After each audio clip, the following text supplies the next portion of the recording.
Hat trick लगानी है तो यूपी को भी जीतना काफी ज्यादा इंपॉर्टेंट, बहुत जरूरी है। और इसलिए बीजेपी यूपी की 80 सीटों पर फोकस करे ताकि यहां से दिल्ली की राह को आसान किया जा सके। और इसीलिए बीजेपी पसमानदा मुस्लिमों को अपने साथ जोड़ने की कोशिश भी कर रही है ताकि पसमानदा मुस्लिमों के सपोर्ट से वो यूपी में सपा बसपा कांग्रेस के वोट बैंक में सेंधमारी कर सके। रिपोर्ट आप देखिए।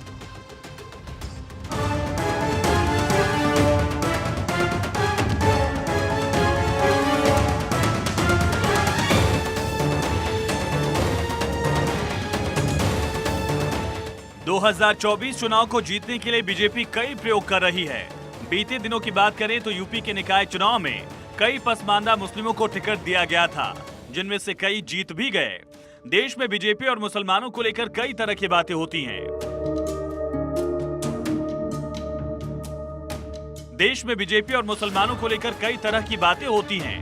ऐसे में जब भाजपा ने पसमानदा मुसलमानों से नजदीकी बढ़ाई तो लोगों की उत्सुकता बढ़नी लाजमी थी। नरेंद्र मोदी के 9 साल के शासनकाल में सबसे अप्रत्याशित परिवर्तन उत्तर प्रदेश के निकाय चुनाव में रिकॉर्ड 391 मुस्लिम उम्मीदवारों को टिकट देना रहा। उनमें से 61 जीते भी।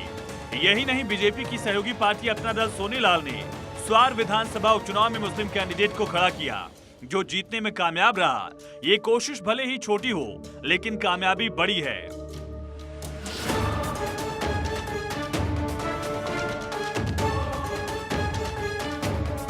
बीते 2 दशक में बीजेपी को 6 से 10% मुस्लिम वोट मिले। शिया समुदाय का वोट बीजेपी को मिला। अब पसमानदा मुस्लिमों को लुभाने की कोशिश में बीजेपी है।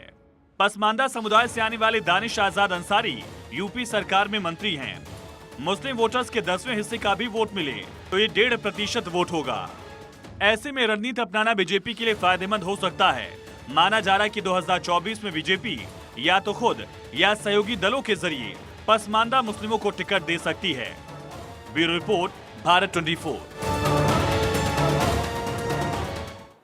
बात करेंगे नीतीश कुमार की। नीतीश कुमार पूरे देश में